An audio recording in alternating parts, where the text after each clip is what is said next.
Olá, senhoras e senhores, eu sou Lisete Richard Cabreira, do Núcleo Espírita Luzita Pedroso. Hoje, nosso tema para reflexão será a água. Ao cair da tarde, já tendo terminado o ensino, Jesus ordena que se passe para o outro lado. A frase é suficiente num país como a Palestina, dividido de norte a sul pelo Rio Jordão e seus lagos Mar Morto e Lago de Genezaré ou Mar de Tiberíades.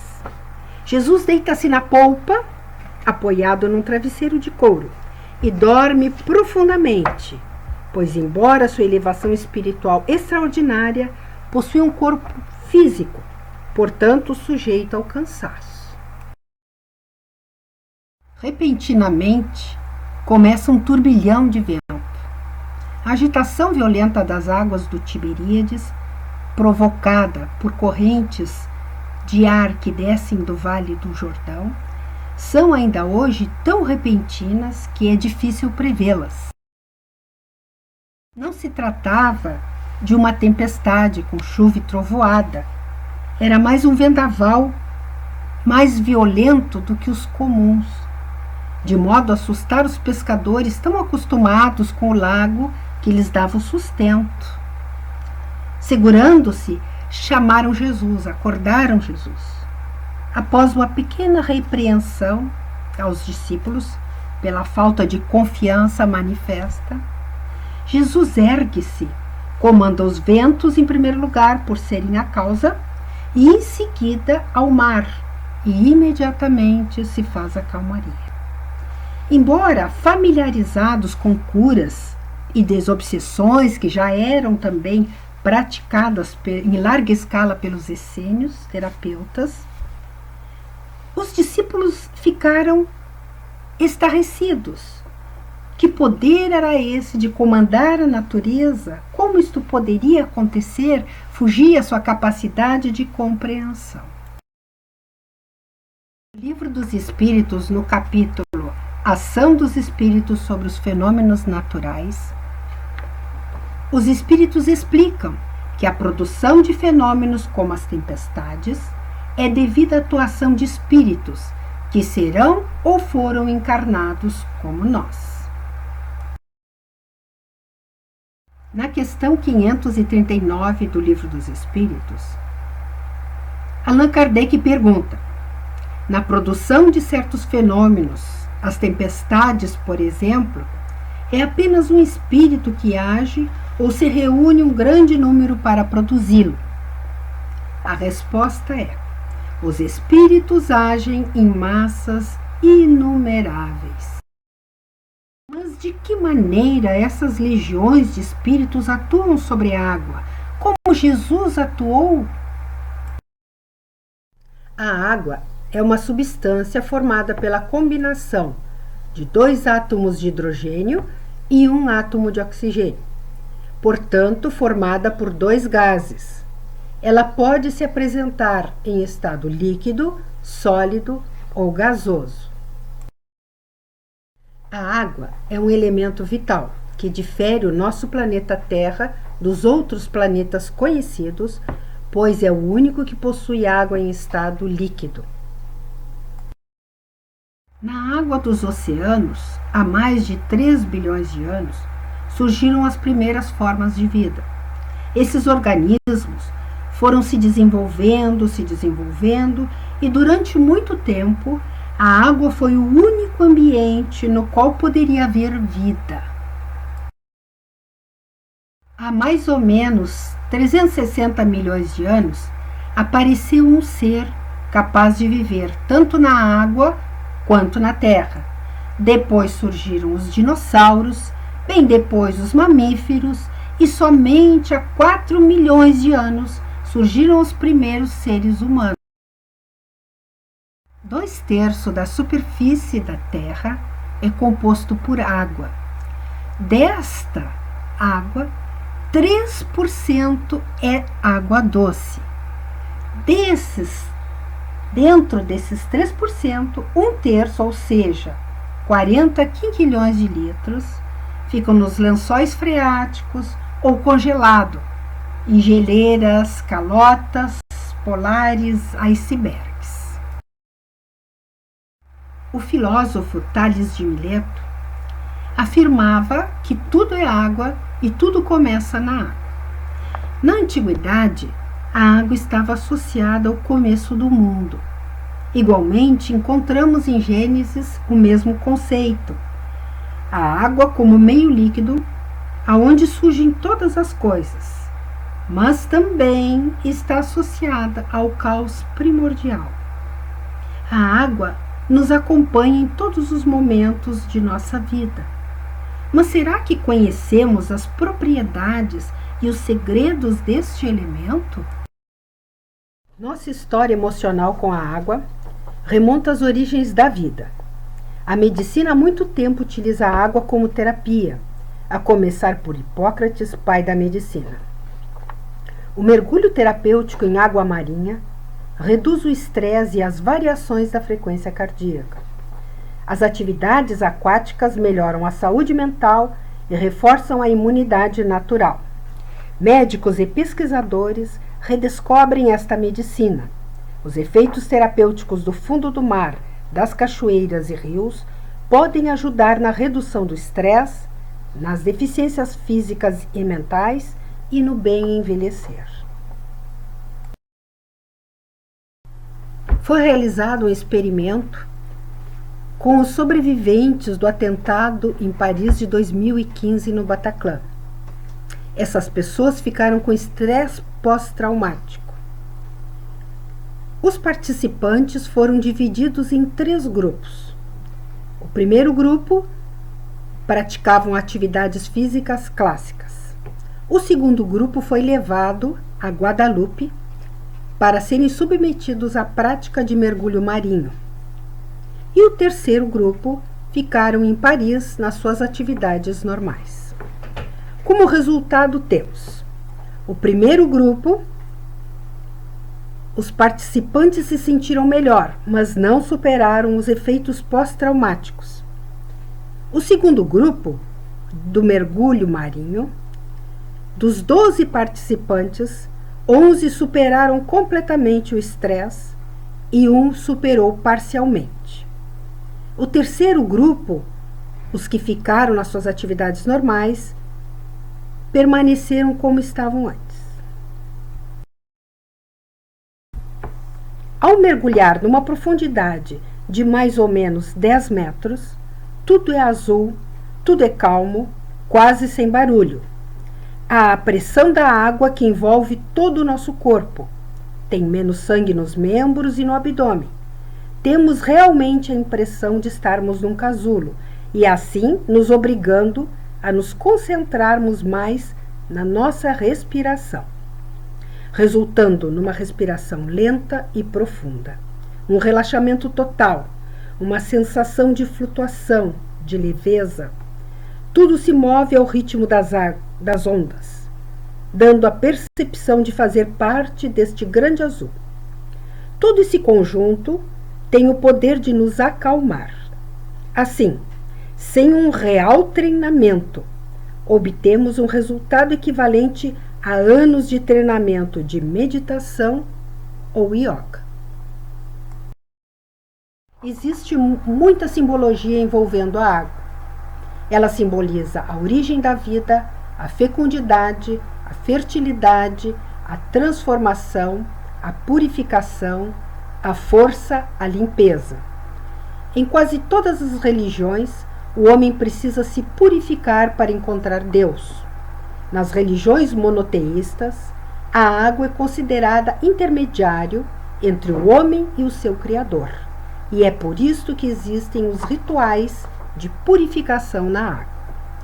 Por outro lado, em muitas religiões e mitologias, a água simboliza a devastação, a insegurança, a morte, as calamidades, passando desta forma de poder divino a poder maléfico. A água também se expressa no seu ciclo universal.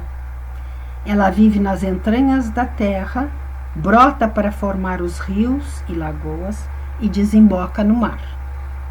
A água se liquefaz e se torna vapor.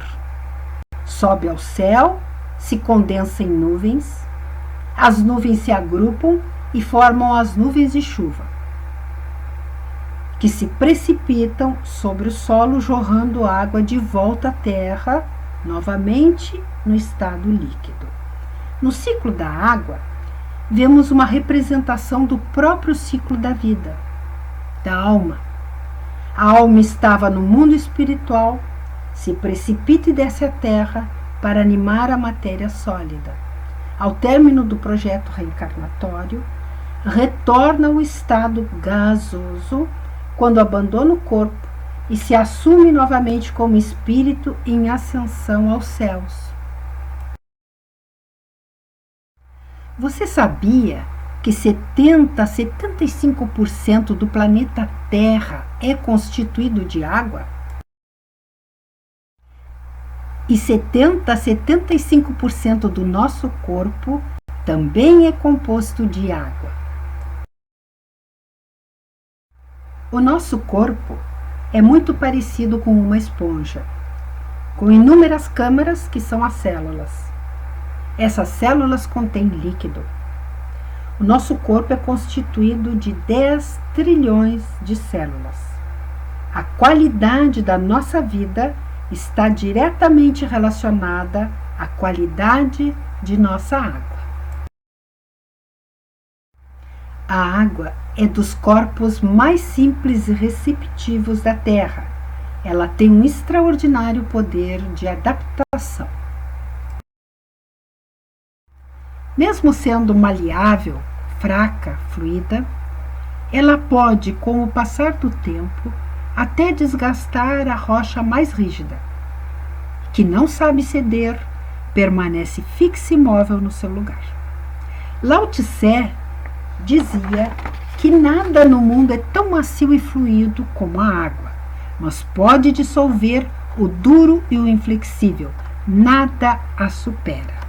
O suave triunfa sobre o duro, o flexível sobre o rígido. O mesmo filósofo expressa o significado da água dentro de sua capacidade adaptativa e como isso pode servir de lição ao ser humano. A virtude verdadeira é como a água. Em silêncio se adapta a um nível inferior que os homens desprezam, ocupa os lugares mais baixos que os homens detestam, acomoda-se onde ninguém quer permanecer, serve a todos e não exige nada. Quando a combinação dos átomos de hidrogênio e oxigênio, forma-se a água, que é pura, onde as moléculas estão justapostas. Se submetermos esta água pura a ondas eletromagnéticas ou acústicas, ocorre uma agregação de moléculas de água, formando estruturas diversas, chamadas clusters, grupos. E dizemos que esta água, então, é clusterizada ou estruturada. É a água sobre esta forma estruturada que teríamos uma propriedade curativa ou outra. Experiências nos 4 cantos do mundo confirmam que a água é capaz de receber e registrar impressões de toda a influência exterior, memorizando tudo que se passa ao seu redor próximo. Toda substância que entra em contato com a água deixa uma marca. Quando olhamos nosso reflexo na água, sentimos como uma mensagem nos dizendo para darmos uma olhada mais profunda para dentro de nós mesmos. O Sr. Emoto, através de sua arte fotográfica, publicou fotos muito interessantes. Apesar de não ter nenhuma comprovação científica, ele tentou demonstrar as suas observações. O Sr. Emoto tentou evidenciar que a vibração energética humana, como pensamento, palavra, ideia e música, afetam a água. Ele congelava amostras de água e depois observava em microscópio óptico de fundo escuro. Então ele observa, por exemplo, aqui nós vemos o gelo da Antártida e um lago muito poluído do Japão. Aqui nós observamos a diferença entre o cristal formado da fonte de Lourdes e das águas de uma nascente no Japão. Neste outro, nós observamos um rio que passa por uma cidade muito grande, que é muito poluído no Japão, e águas de uma nascente também no Japão. Observem a diferença, um forma cristal e outro não. Aí o Sr. Emoto pensou na influência que a música pode ter sobre a água. E ele colocou várias músicas, como nós podemos ver Bach, Beethoven, comparando com um heavy metal. Observem bem a diferença.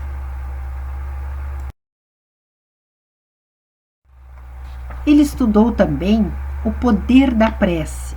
Então ele pegou amostras de uma represa muito poluída antes da oração, depois ele colocou alto-falantes enormes voltados para esta água no mesmo local, coletou novamente depois de algumas horas e observou uma diferença muito grande, como nós podemos constatar.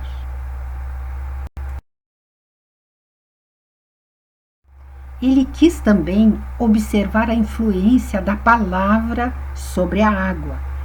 Então ele pegou a voz da Madre Teresa em comparação com o discurso do Hitler.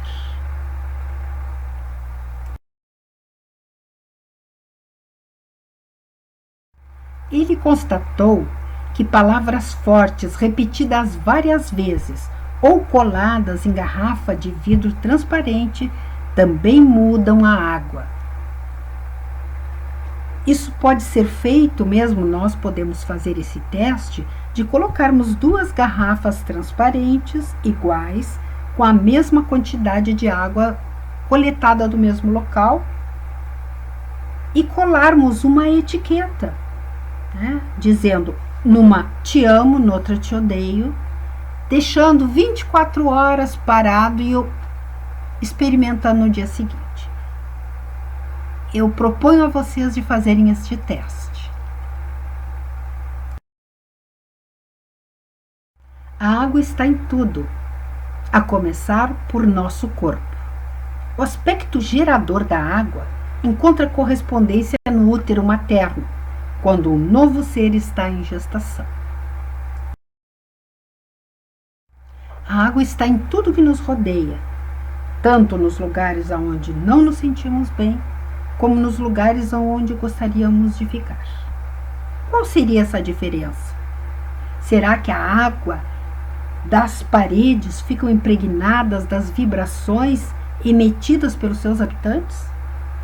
Como acontece em locais que nós nos sentimos mal, como necrotérios, prisões, ou naquela casinha da vovó que a gente chega e nunca mais quer ir embora. A comida e os alimentos também.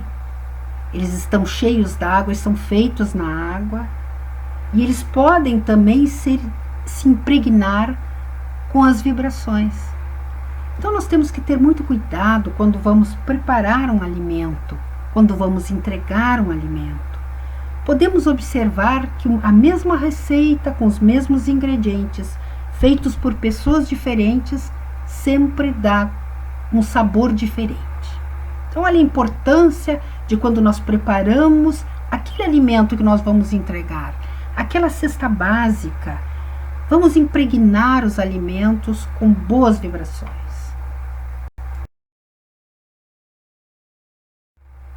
Quando Jesus pediu que dessem a bênção do copo de água fria em seu nome, não era apenas para saciar a sede, porque a água é uma base pura, em que a medicação do céu pode ser impressa, através de recursos substanciais de assistência ao corpo e à alma, embora em processos invisíveis aos olhos mortais. Nos domínios da mediunidade, André Luiz nos afirma que, por intermédio da água fluidificada, precioso esforço de medicação pode ser levado a efeito. Então, como nós sabemos, nós temos vários tipos de fluidificação, sendo que a melhor é aquela fluidificação mista. Olhem a importância desta água fluidificada, a importância de quem vai lidar com a água, de quem vai encher os copinhos, de quem vai entregar esta água.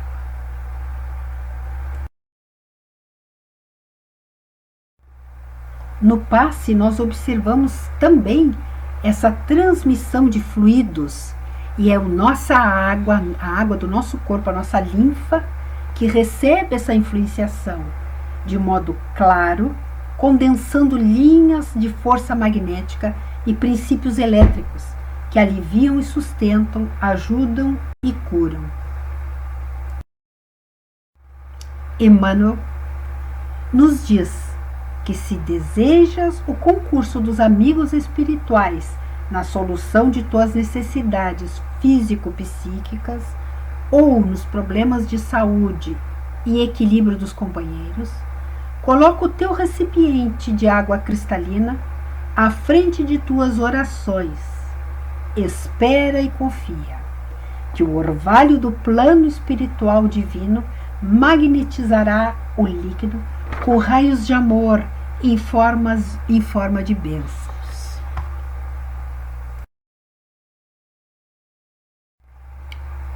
Então, as vibrações das palavras e dos pensamentos têm o poder de transformar a água de forma positiva ou negativa.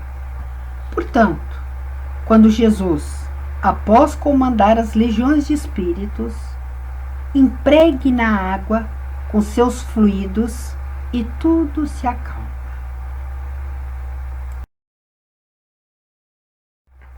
A água é a fonte da vida deste planeta, e sua qualidade e integridade são de vital importância para todas as formas de vida.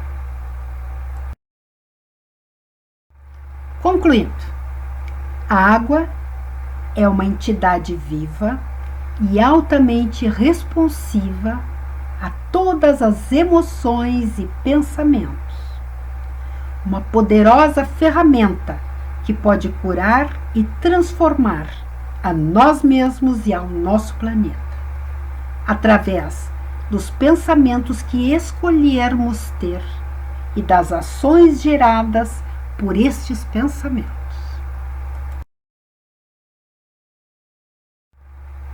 Agradeço pela paciência e atenção e desejo muita alegria e que toda a sua água e a água que lhe rodeia fiquem repletas de boas vibrações.